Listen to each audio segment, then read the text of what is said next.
for sport. That's where I met Coach Sterner and was introduced to jiu-jitsu, fell in love with it, and decided that I wanted to work with as many BJJ athletes as possible. I earned my master's degree in exercise science from the University of Kansas, and then moved to San Diego to begin working and training with Atos Jiu-Jitsu. Working together with Coach Sterner and Electrum Performance, we worked with multiple team world title teams at Atos, as well as multiple world champions, including Professor Galvao, Lucas Hulk Barbosa, and Kainan Duarge. We wanted the focus of this DVD to be on compound movements. These multi-joint movements give us the best bang for our buck. It allows us to be as efficient as possible in the weight room, which is really, really important if we also want to maximize our mat time. The other thing that we wanted was some customization for individuals using the program. So for every single movement pattern, we have a pro and regression, so we can be really confident that you find an exercise that suits your body at that particular time. In order to continue to progress and adapt, we have to expose our body to increasingly greater and greater stimuli, challenging it to perform more work than it ever has before. This concept is known as progressive overload, and it is the single most important theory in strength training.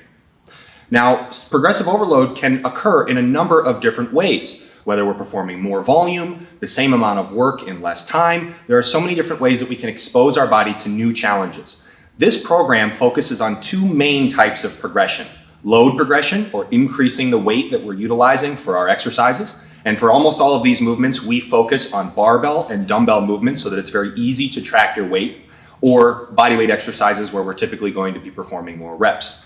We also have provided an exercise progression that allows more challenging exercises over time by movement pattern. So we're really providing 3 programs in one with multiple months of programming. Now, it's important to understand that exercise progressions are not magical for everyone. Where an exact variation falls on the progression-regression continuum may vary from person to person. So no single exercise is magical, and if there is a variation included in this program that does not fit your body or your available equipment, that's okay. You can skip it or repeat other exercises. Now, in terms of load progression, one of the most common questions that we receive from our clients is, how much weight should I be using? And that's a really tricky question to answer. Many classic strength training programs utilize a percentage of your 1 repetition max, but there are a number of problems with this approach. The first is that for many exercises, we don't know your 1RM, and we're not going to find out because it isn't applicable to your sport, and it fails to accommodate improvements in strength or days where you feel really, really good or really, really bad. On days where you're very tired from training, the weight that is prescribed by a percentage of your 1RM may be too heavy. On days where you got a full night's sleep and you feel great, it may be too light. We need a measure that is more flexible, that can accommodate daily changes in energy and readiness. And we prefer to utilize repetitions in reserve. It's a very simple measure that quantifies how close you are to failure. We don't need to train to total failure all the time, but the single biggest missing piece for most people in the weight room is that high effort level, because the repetitions that are closest to failure have the greatest impact on our body. If we perform a set of 20 repetitions, reps 19 and 20 have a far greater impact than reps 1 and 2.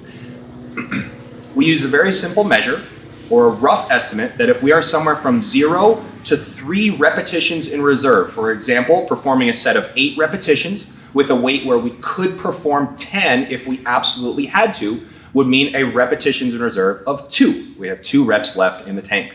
Somewhere in that neighborhood of 0 to 3 is sufficiently challenging enough for our body to cause adaptation and to be considered a working set.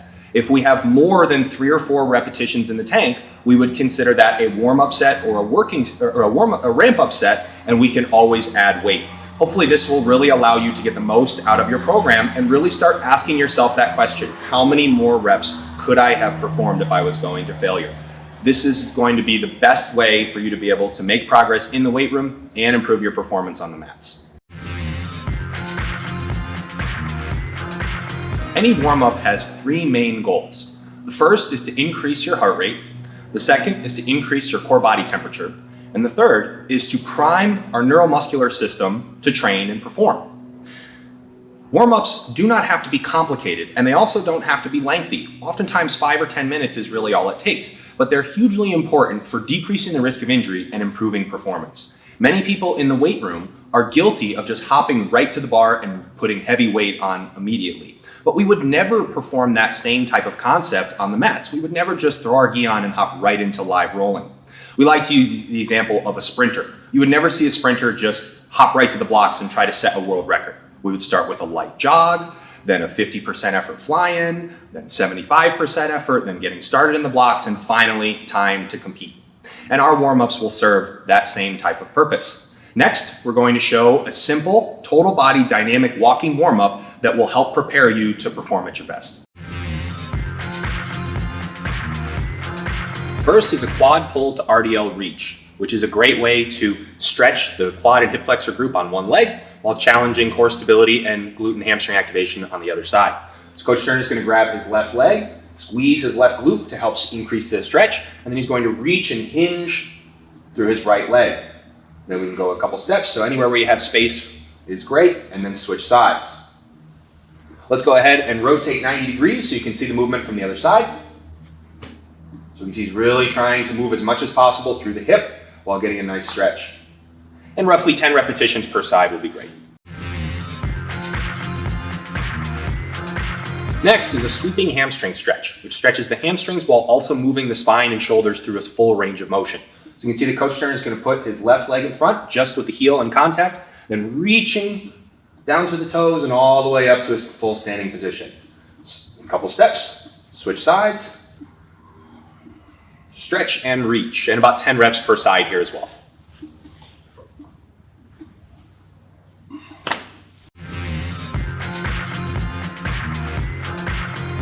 Next is a lateral lunge, and we want to place a special emphasis here on stretching the adductors or